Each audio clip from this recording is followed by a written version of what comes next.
We're FutureMe. We come in and we kind of talk about higher education in the Northeast. So we've spoken to you about choosing that option that's best for you. We've talked about, either going down the university route or doing something a bit more non-traditional, going to college to study higher education, or going and doing a degree apprenticeship or an apprenticeship of any form, stuff like that. Okay. Obviously, at the moment, we can't come in and do that work with you, but we're really lucky that we have people like Push who we're working with today and who will introduce themselves to you. So, as Nathan politely introduced us then, we're Push for an external organisation like FutureMe. We're impartial, so we don't come here and try to sell a particular route to you. We try and get you thinking about what's right for you, and how you can get to your dream career, your dream decision after school, really. As Mo said, we're from an organisation called Push, which has been going nearly 30 years now. Mo's just been there about 10 years. About 10 years. I've not been there 30 years. I'm not that old. Don't ever say that, Aaron. I haven't slept well this morning, so I've got bags under my eyes. If there's ever proof that, you might be working because you actually care about the thing, Aaron is also a screenwriter, and I am an actor and a comedian, and I also teach scuba diving. So we've got some weird careers between us. We work 7 days a week, pretty much 24 hours. It never really feels like work to us. And that's the key message of today, is we're not here to tell you what career you should do. We're not here to tell you to go into higher education. It's about getting you all just thinking about what really matters to you. And as long as you are not going out to hurt people deliberately, you should be a bit selfish and do the things that are right for you. Because actually, you can only be the best version of yourself around friends, partners, family, work colleagues, if you're the most relaxed person within yourself, if that makes sense, and you look after your mental health and you think about your well-being. More than I was in the same position as a lot of you guys will be, where you've got no one in your immediate family that has experienced going to higher education. Depending what sort of decisions you're making for you, you might not have those people around you directly to answer any questions you might have. So it's important, things like FutureMe, that your teachers organise, us Push. Organisations like us are here to help you, and help you make those decisions and do the research for yourself as well, and sort of point you in the right direction to where you can get the answers that you need. We have a student zone on our website, push.co.uk/students. You can see we care equally about getting you thinking about everything: university, apprenticeships, no idea. And you're not expected to know what you want to do with your life. By the time you're 17 or 18, that's a myth. I still don't know what I want to do with my life.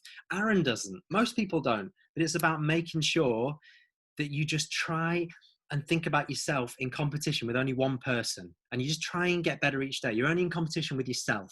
The biggest one that I always get, particularly obviously from students in the Northeast, because I've worked all over the country. I've been down in Brighton, I've been over in Norwich, all that kind of stuff. In the Northeast in particular, we always care about the debt. At face value, it looks like higher education costs a lot of money. Like you were saying earlier, Moj, you do have options like degree apprenticeships. You do have, those other routes that you can go down that don't necessarily come with cost, or you can, like you say, beggars, getting up, shy bands getting out. That face value of 9,250 as it is now is always a huge concern, particularly I think for parents. Yeah.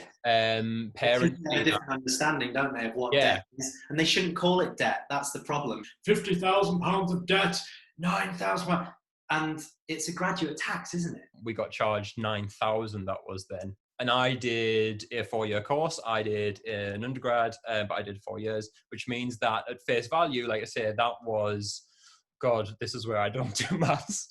36,000 in tuition loans. Yeah. Then I had my maintenance loan, which was about 5.5, which is kind of, what I lived off. In addition to, I had about 2 or 3 part-time jobs. But again, that was another loan. So there's 5.5. So I was looking at about 60 grand's worth of debt when I finished, if you want to count it as debt. But now I've graduated. I earn a decent wage. I do okay. But you don't... Stop showing off. All right. Yeah, Yeah, but you don't pay back until you earn over 26-ish. Yeah. So it's anything you earn over that, and it's 9% of that. So if you literally earn, let's say it was 25, and you earned £25,020, you would pay back 9% on that £20. Yeah. And that's what a lot of parents don't understand. It's what they find quite scary. What's that, like £1? Is that £1.80 or something? Over the That's year. £1.80 for the year, everyone. 85% of students won't pay back everything they borrowed. It's a 30-year repayment window off your salary. It's not like regular tax. They don't tax you off your whole salary. And I think that's really important to remember, isn't it? Yeah, and I sat and tried to do the maths, and like I say, I'm not. I did a business degree, but I'm not good at maths. But I think it was something like, because you do get there is interest on it and stuff like that. I would have to be earning something ridiculous, like 65,000 a year, just to pay back the interest that they had under that. So the chance of paying back that loan is it's not a big deal. Yeah, it's weird because they put a figure on it. They have to say on the website it's 9,250. But remember, the government and student loans, they just pay as soon as you accept a place.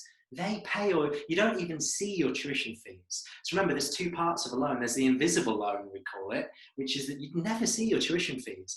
You just turn up when you've accepted your place, and the government pay that to the university or the college, and then you just pay back whatever you can afford over the next 30 years. And whatever you don't, they press delete. Martin Lewis, who does Money Saving Expert, he does a really good filmed talk and assembly in a school with year 12s. He takes their questions on student finance. It's really good to watch. And he also says you'd have to be earning £40,000 on day one of graduation and enjoy high pay rises over the next 30 years to pay everything back with interest as well. So actually, you can only know what your degree costs you in hindsight, because how can you know what you're going to earn over 30 years? If you don't earn much, you don't actually pay much back. So why not go anyway? And if you don't earn enough anyway, ever, you won't pay a single penny back. The tips for writing personal statement applications make them less daunting. It's sometimes it's a tricky one to advise on, because obviously it changes a little bit depending on where you're applying.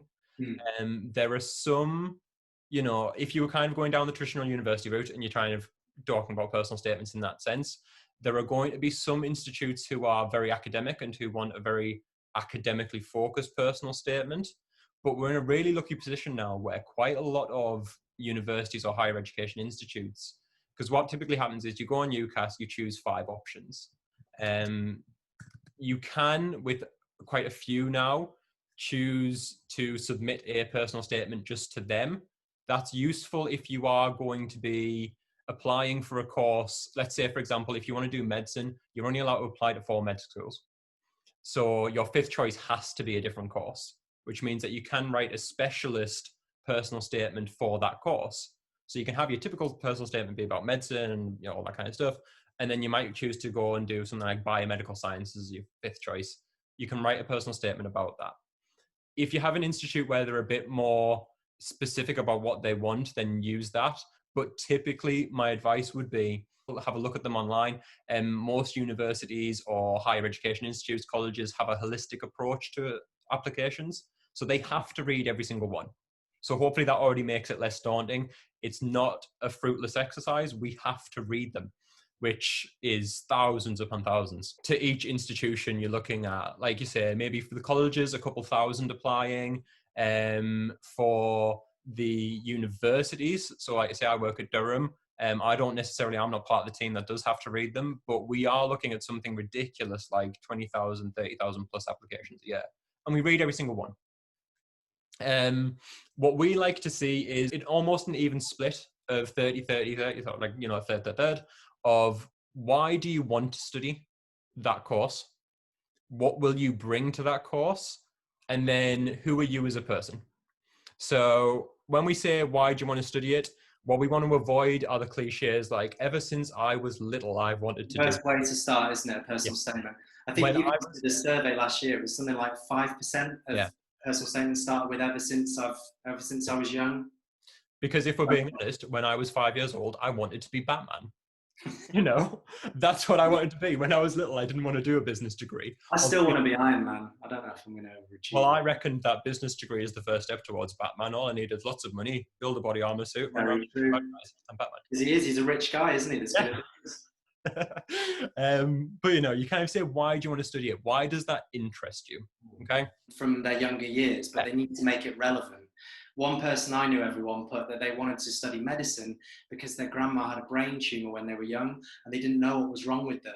And it was a beautiful opening, which was really, it was relevant, it was personal, it got through the things that people like to see, the wider transferable skills. So you could see compassion, you could see empathy. You have to make these things true because they might follow up in an interview or an assessment day with you or an open day. It doesn't have to be the most exciting thing. It can be, so for example, you know, if you're doing an English course, you can turn around and say, you know what, I read this piece by someone and I just thought it was amazing. Or, you know, like this book really, really helped me, like, you know, and this points to that. And it's those, like you say, Maj, it's those personal stories is kind of what we want to hear. Yeah, how is it? Because it's called a personal statement, everyone. Yeah. It's got the word person in. It needs to show you on a piece of paper. If they've never seen you before, give them a bit about the way you think and your feelings. What you're going to bring to the course, and what is the attitude you're going to bring, what kind of, you know, not even new insights, all that kind of stuff. But again, it's very similar sort of the idea of, you know, being a highly motivated person, the stuff that you've done. So if you've done any extracurricular things, if you've done any work experience, if you've engaged in stuff like this, if you've done any summer programs, all those kinds of things, you go down there because it shows a willingness to learn. And it shows a willingness to develop yourself. And that's what we want to see. We want to see people who, especially in, like I say, that last section when we say about you, and we do mean literally about you. We mean, what are your hobbies? What do you like to do? How do you spend your time? Because we want to see people who are going to engage not just with the academic side of studying. And that's across the board, you know, companies, because you read, you know, personal statements are almost a little bit like a covering letter. They want to see someone who has drive, and they want to see someone who's going to engage with everything that that institution has to offer. Because the dropout rates can be high at uni, and essentially you're looking at, would this student drop out? Would they be too zoned in on the course and only focused? And I've seen people drop out of it because they've only gone there because of the course and they've not liked living in the place. You've got to live in the place and get involved in other things. So, and I think that would be my biggest advice that I can give about applications as well is, which I know is difficult at this point because we can't necessarily visit them. A lot of institutions are doing online virtual open days. You can do, you know, your little Google Map things and stuff like that. You can, if possible, visit these areas, but you need to go there and see if you can imagine yourself living there. And like I say, then that kind of hopefully cements that you want to go there. You write this personal statement and just make it personal. Like I say, you don't have to be the most interesting person in the world. You don't have to, you know, go spear fishing on Mondays and dive into volcanoes on Tuesdays. Yeah. If you like going to the movies with friends, or you like gaming or anything like that, that's fine. That's what you do, but it just shows that you will engage with other people. They want to know that you're going to teach them on the course as well. I've got a friend who I dive with a lot with the diving teaching. He's a senior lecturer in geography at Brighton University, and he says, I want people on the course who are going to teach me stuff, who are going to stimulate me just as much, because, you know, with research they've done. So it's a two-way street. They're thinking, who is going to be, you know, a person, a real person, not just a kind of brain on the course. This is how easy it is, everyone, if you can see this. Sunderland virtual open day, University of Sunderland virtual tour. You know, you can mention the personal statement that even there was placements you were going to do, but they've been affected by COVID-19. So you can even mention, but mention how you've adapted. Maybe you've done some online learning yourself instead. You've done a little course. FutureMe.ac.uk. I really hope I've got that right, Nathan. It is. It is right, don't worry. And FutureMe, really good website. Check out FutureMe, everyone. Like I said, they've got sections on what the Northeast can offer, and they've got a whole student section which shows you things you can get involved in, and they can help you with events coming up, more things like this. I'm obviously kind of delaying time because I don't want to get in the shower, but because you've been so good, I am going to get in the shower. So here we go. As much as just that, yeah. So just as thanks for staying with us. We know we started late, we ran over, but hopefully you've been able to get some useful little tidbit from it, got some information that's going to help you start to think about your path and the way you can get to your sort of dream career. So I'm glad I'm not Moj at the minute. Oh, I've got it on the back. It's got it on the back. Okay. So thank you everyone for staying with us. Hopefully you've been able to pull some useful information. Like we said, Push here for you, FutureMe here for you, your teachers are here for you. So if you have got any questions, feel free to reach out and ask, and we're more than happy to help you. But thank you for listening, and thanks for tuning in.